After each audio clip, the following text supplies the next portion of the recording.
إن هذا القرآن يهدي للتي هي أقوم ويبشر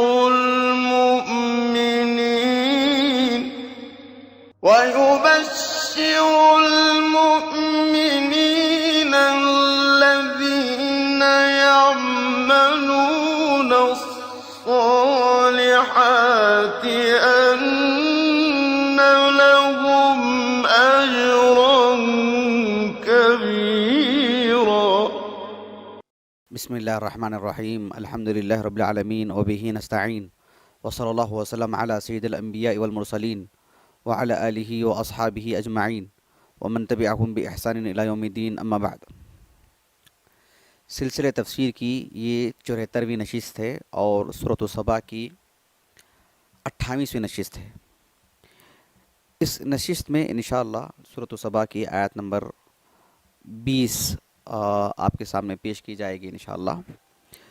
اس سے پہلی والی جو نشست تھی اس میں اللہ رب العالمین نے ابلیس سے متعلق بیان فرمایا کہ وَلَقَدْ صَدَّقَ عَلَيْهِمْ إِبْلِيسُ ظَنَّهُ فَاتَّبَعُوهُ کہ ابلیس نے اپنے گمان کو سچ کر کے بتلایا. یعنی أَرَأَيْتَكَ هَذَا الَّذِي إِنْ كَرَّمْتَ عَلَيْ لَإِنْ أَخَّرْتَنِي إِلَى يَوْمِ الْقِيَامَةِ لَأَحْتَنِكَنَّ ذُرِّيَّتَهُ إِلَّا قَلِيلًا.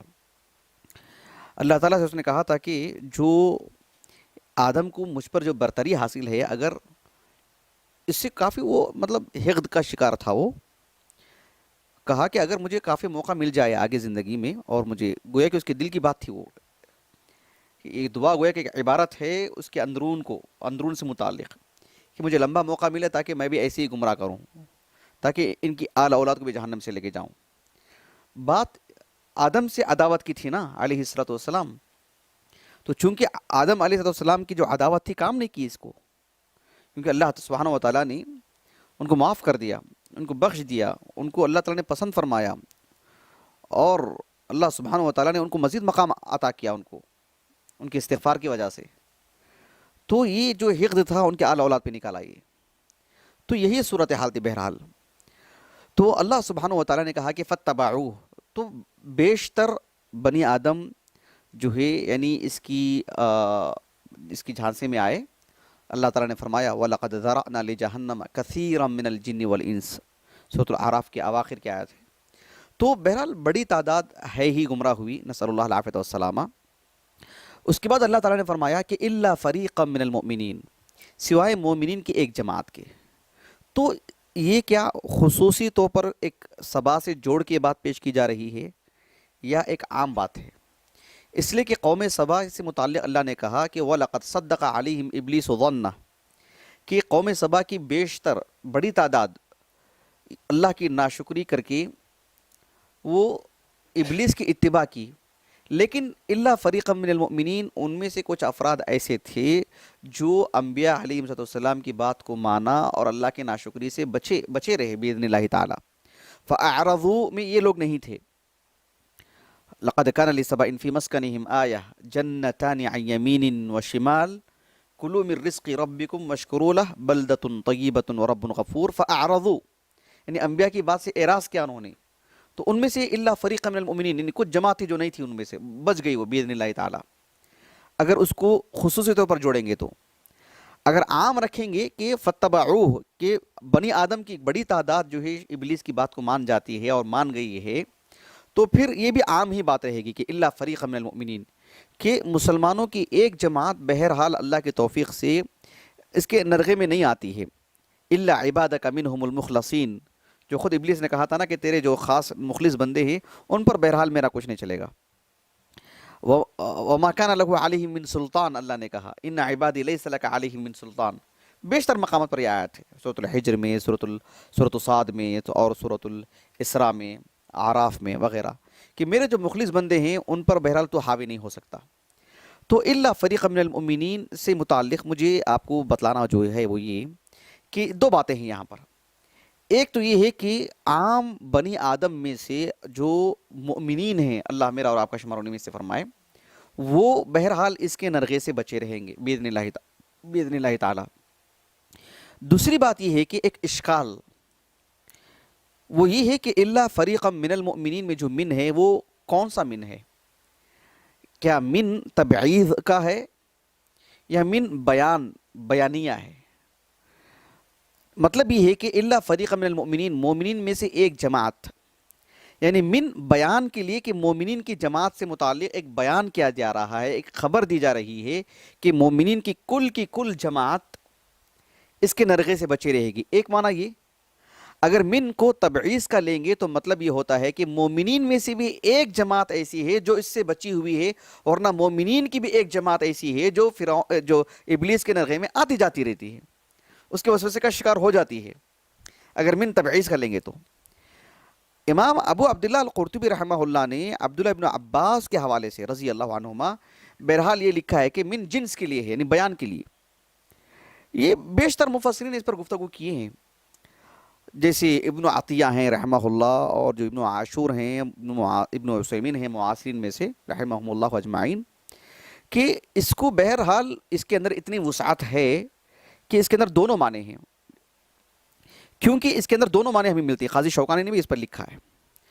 مجھے تجزیاتی طور پر یہ کہنا ہے کہ ان اقوال کو پڑھ کر کے میں اس نتیجے پر پہنچا ہوں باذن اللہ تعالی کہ الا فریق من المؤمنین میں من اگر اس معنی میں لیتے ہیں کہ پوری بنی آدم میں سے، پورے کفار میں سے اگر مومن کو اگر لیتے ہیں توحید کی وجہ سے، اصل الایمان جو ہے اس بنیاد پر اگر بات کریں گے تو من وہاں پر بیانیہ ہے کہ پورے بنی آدم میں سے اللہ تعالیٰ نے موحدین کی ایک جماعت کو اس سے بچا کے رکھا، مومنین کو، یعنی وہ شرک نہیں کیے، وہ اللہ کے دین سے انحراف نہیں کیے، وہ اللہ سبحانہ و تعالیٰ کے دین سے بیزار نہیں ہوئے، اصل ایمان سے، انبیاء کے اصلاً تکذیب نہیں کی، انہوں نے اللہ کے دین کو دین مانا، اصل ایمان پر باقی رہے الحمدللہ۔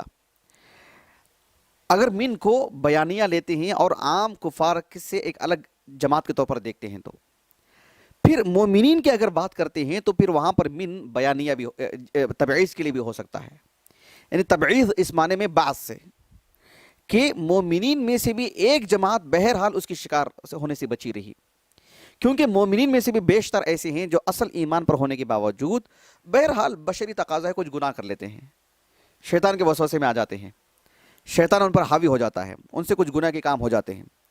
اللہ تعالیٰ نے فرمایا یعنی ثم اورثنا الكتاب الذين اصطفينا من عبادنا فمنهم ظالم لنفسه ومنهم مقتصد ومنهم سابق بالخيرات باذن الله ذلك هو الفضل الكبير۔ سورۃ الفاطر کی آیت ہے کہ مومنین میں سے بھی کچھ ایسے ہیں جو ظالم لنفسه، اپنے نفسوں پر ظلم کرنے والے ہیں۔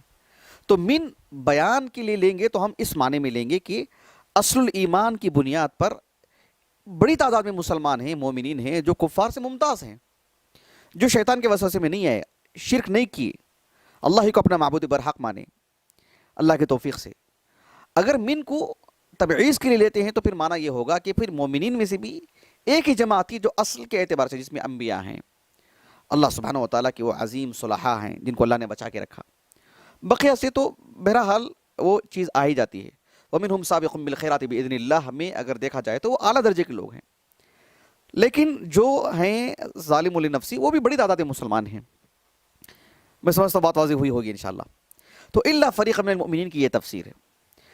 اس کے بعد اللہ رب العالمین نے فرمایا کہ فَاتَّبَعُوهُ، دنیا کی بڑی تعداد بنی آدم کی جو ابلیس کے نرغے میں آئی، اللہ رب العالمین نے فرمایا کہ وَمَا كَانَ لَهُ عَلَيْهِم مِّن سُلطان، یعنی ابلیس کو اللہ تعالیٰ نے وَمَا كَانَ لَهُ عَلَيْهِم مِّن سُلطان، یعنی ابلیس نے جو دنیا کی بڑی تعداد میں جو لوگ ہیں ان کو اب جو اپنے نرغے میں لیا ہے، وہ ان کو اپنے وسوسوں کا شکار بنایا ہے، تو سلطان کوئی حجت اور دلیل کی بنیاد پر نہیں، سلطان حجت کو بولتے ہیں، دلیل کو بولتے ہیں، دلیل کو، یعنی شیطان اور ابلیس نے لوگوں کو جو مشرک بنایا ہے، شرک میں مبتلا کیا ہے، یا اللہ تعالیٰ کی عام نافرمانیاں جو کراتا ہے، وہ اس بنیاد پر نہیں کہ دیکھو اللہ کی نافرمانی کرو کیونکہ میرے پاس اتنے دلائل ہیں، دلیل نمبر 1، دلیل نمبر 2، دلیل نمبر 3، وما كان له عليهم من سلطان، یعنی ابلیس نے لوگوں کو جو شرک میں مبتلا کیا ہے دلیل کی بنیاد پر نہیں۔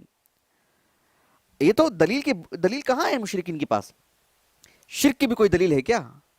نہیں، ما وجدنا علیہ آباءنا، اپنے آباء و اجداد کو ہم نے کرتے دیکھا تو ہم کر رہے ہیں، دلیل کہاں ہے ان کے پاس؟ تو اللہ نے کہا کہ وما کان لہ علیہ من سلطان. ابلیس نے مطلب دیکھو میں ایک مدلل گفتگو کر رہا ہوں آپ کے سامنے. شرک اصل ہے, یہ گناہ کے جو کام ہیں وہ اصل ہیں, فواحش وہ اصل ہیں. اس کے لیے میرے پاس اتنے قوی دلائل ہیں. کسی کو دلائل سے متاثر کرا کر کے, دلائل سے منوا کر کے نہیں, خواہشات کی بنیاد پر, یعنی ایک عمل کو مزین کرا کر کے. ایک برا عمل ہے, بس آپ یہ کرو تو وہ کر لیے, بھلے ہی اس میں تمہاری ہلاکت ہے نتیجے کے طور پر, لیکن اس کے پاس میرے لیے کوئی ٹھوس دلیل بھی ہے کیا؟ نہیں, دلیل نہیں ہے.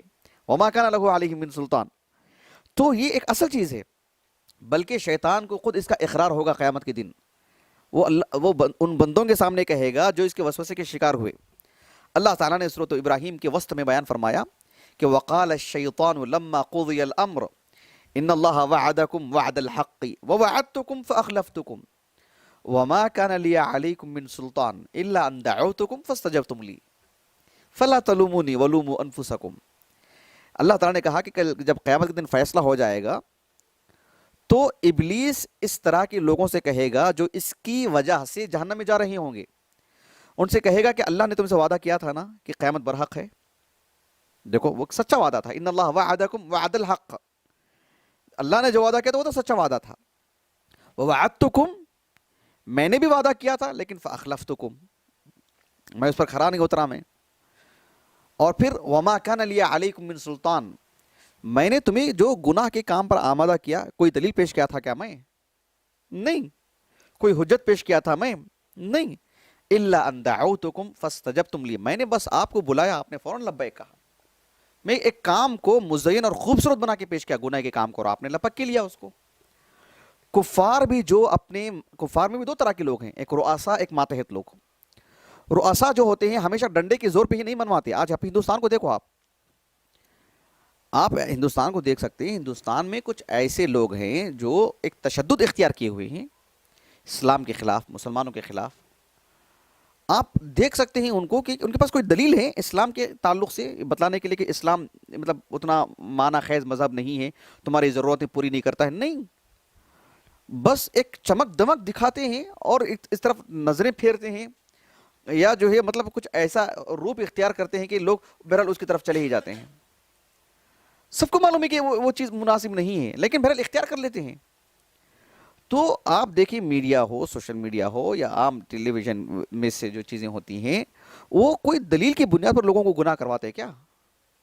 نہیں, کام کو مزین کرا کے پیش کرتے ہیں اور لوگ اس کو قبول کر لیتے ہیں. تو اللہ تعالیٰ نے سورۃ السبا کے آگے آیت آئے گی 10 آیتوں کے بعد کہ قال الذین استکبروا للذین استضعفوا انحن صددناکم عن الہدی بعد اذ جاءکم بل کنتم مجرمین. کہ جو سربراہ لوگ تھے وہ اپنے ماتحتوں سے کہیں گے کہ ہم نے تم کو گناہ کی طرف بلائے تھے, تمہارے پاس حق آ چکا تھا, دلائل واضح تھے کہ اسلام حق ہے, اللہ کے نافرمانی نہیں کرنا چاہیے, ہم نے آڑ بنے تھے کیا تمہارے لیے؟ ہم نے بس آپ کو بلایا اور آپ نے قبول کر لیا. نہیں کرنا چاہتے نا, بل انتم مجرم بل کنتم مجرمون, بھائی تم ہی تو مجرم تھے. نسأل اللہ العافیہ والسلامہ. تو یہ چیز بہت ہی اہم چیز ہے سمجھنے کے لیے. لیکن اللہ تعالیٰ کا ایک نظام ہے کہ اللہ تعالیٰ نے وَنَبْلُوكُمْ بِالشَّرِّ وَالْخَيْرِ فِتْنَةً, سورۃ الانبیاء میں اللہ نے کہا. سورۃ الملک میں اللہ نے کہا کہ الذی خلق الموت والحیات لیبلوکم ایکم احسن عملا. اللہ سبحانہ و تعالیٰ نے خیر کے ساتھ شر کو بھی رکھا ہے آزمائش کے لیے. اسی لیے اللہ تعالیٰ نے فرمایا کہ وما کان لہ علیہم من سلطان الا لنعلم من یؤمن بالآخرۃ ممن هو منہا فی شک. ہم نے ابلیس کو اس لیے پیدا کیا اور اس کے اندر اتنی قوت اس لیے ہم نے عطا کی, فاستفزز من استطعت منهم بصوتک واجلب علیہم بخیلک ورجلک وشارکہم فی الاموال والاولاد وعدہم. سورۃ الاسراء کی آیت ہے.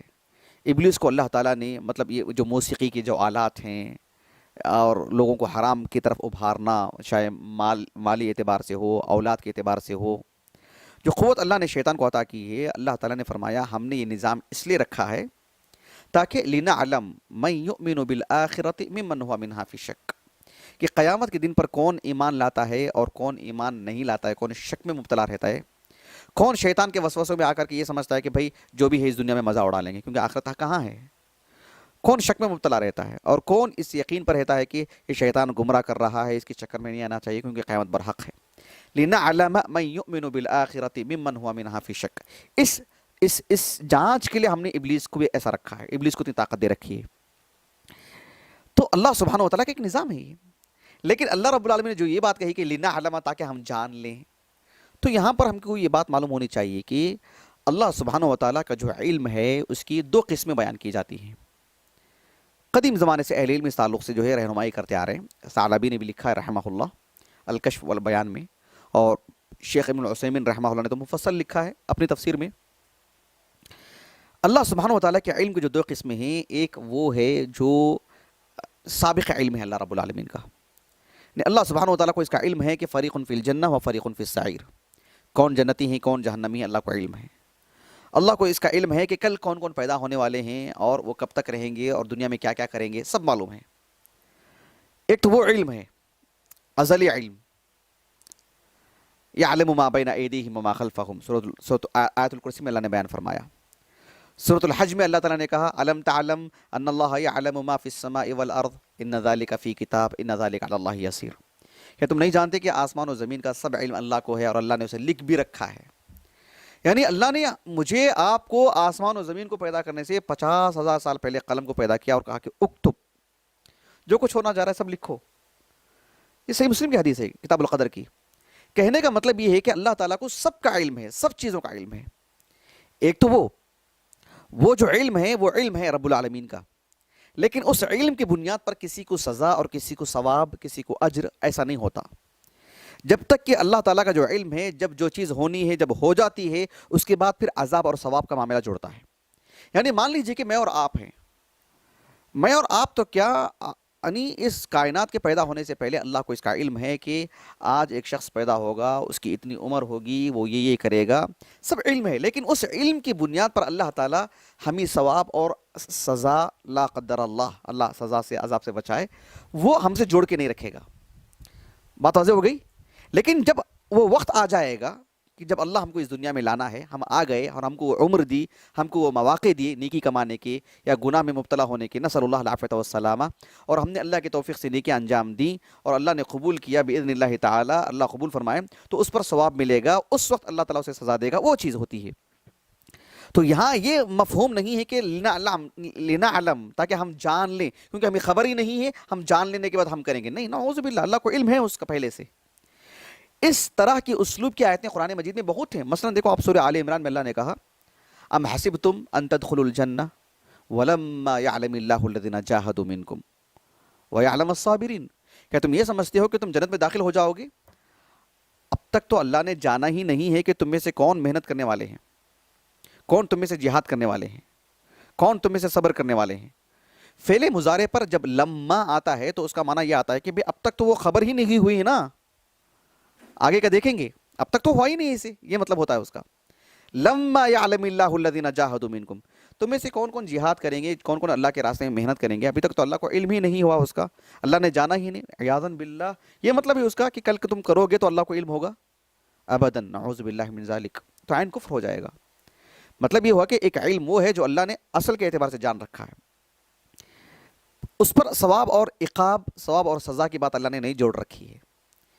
پھر وہ وقت آئے گا جو اللہ کے علم میں ہے کہ وہ چیز اس وقت آئے گی اور اس وقت ہوئی، اور پھر وہ شخص وہ اس نیکی کو انجام دیا بفضل اللہ تعالی، یا اس گناہ کو انجام دیا جو اس کے اندر شر تھا، تو اس بنیاد پر اللہ سبحانہ وتعالیٰ کے علم کے اندر ایک تجدد کے جو ہے، مطلب اللہ سبحانہ وتعالیٰ کا جو علم جو چل رہا تھا، اب وہ چیز سامنے آئی، وہ اس بنیاد پر اللہ تعالیٰ اسے سزا دے گا، اس بنیاد پر اللہ تعالیٰ اسے انعام دے گا، تو پھر کوئی اشکال باقی نہیں رہے گا انشاءاللہ۔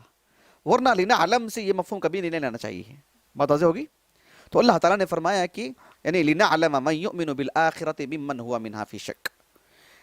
دیکھیں، ایک ہے ایمان، ایک ہے کفر، اور ایک ہے شک، لیکن شک بھی کفر کے دائرے میں آتا ہے۔ لنعلم من یؤمن بالآخرۃ ممن هو منها فی شک کہا اللہ تعالیٰ نے، کفر نہیں کہا اللہ رب العالمین نے، شک بھی وہ کفر کے دائرے میں یہ چیز آ جاتی ہے۔ اللہ تعالیٰ ہماری حفاظت فرمائے۔ انبیاء پر ایک آدمی کو ایک کفر نہیں کرتا ہے، انکار نہیں کرتا کہ تم اللہ کے نبی نہیں، لیکن ایک شک میں مبتلا ہو جاتا ہے کہ ہے کہ نہیں ہے، تو وہ بھی کافر ہے۔ ایمان ہی ہونا چاہیے، صراحتاً کفر نہیں، شک بھی ہو جائے، سامنے ایمان تو لا لیا لیکن دل میں کھٹک ہے، تو وہ مومن نہیں۔ وہ یہ اللہ کی کتاب ہے، میں پڑھتے جا رہا ہوں، میں مسلمان ہوں، گھر میں تو ہوں، میں مجھے ایک شخص نے سوال کیا تھا، ایک مسلم گھرانے کا، بلکہ ایک عالم کا فرزند، ایک عالم کا بیٹا، نصر اللہ العافیۃ والسلامہ. انہوں نے مجھ سے کیا کہ جو ہے کہا کہ دیکھو معاذ معاملہ ایسا ہے کہ یعنی میں نماز تو پڑھ لے رہا ہوں اور قرآن میں پڑھ لیتا ہوں، لیکن مجھے ایک شک رہتا ہے کہ اللہ ہی نے نازل کیا کیا یہ، اللہ ہی پیدا کیا، بول کے مجھے ایک شک آتا ہی رہتا ہے. خیر دیکھو نصر اللہ العافیۃ والسلامہ، ہم نے جو جواب دے دیا ان کو جواب دے دیا، لیکن انہیں جو شک جو ہے نا، اللہ اکبر، اللہ حفاظ فرمائے، صراحتاً کفر بھی کفر ہے، یہ شک بھی کفر کے دائرے میں لے کے چلے جاتی چیز. اسی لیے اللہ تعالیٰ نے فرمایا لِنَعْلَمَ مَن يُؤْمِنُ بِالْآخِرَةِ مِمَّنْ هُوَ مِنْهَا فِي شَكٍّ وَرَبُّكَ عَلَى كُلِّ شَيْءٍ حَفِيظٌ. اور اللہ تعالیٰ ہر چیز کا نگران ہے، نگہبان ہے، یعنی کون کیا کر رہا ہے، خیر کے امور میں، شر کے امور میں کون کیا کر رہا ہے، سب لکھ رہا رب العالمین، سب محفوظ ہے، اور اللہ سبحانہ و تعالیٰ سب کی حفاظت فرما رہا ہے. اس آیت کی وسعت میں کئی باتیں آتی ہیں، ہماری نگرانی بھی کر رہا ہے اللہ تعالیٰ، ہماری حفاظت بھی کر رہا ہے، ہمارے اقوال کی، ہمارے افعال کی، وہ بھی لکھے جا رہے ہیں.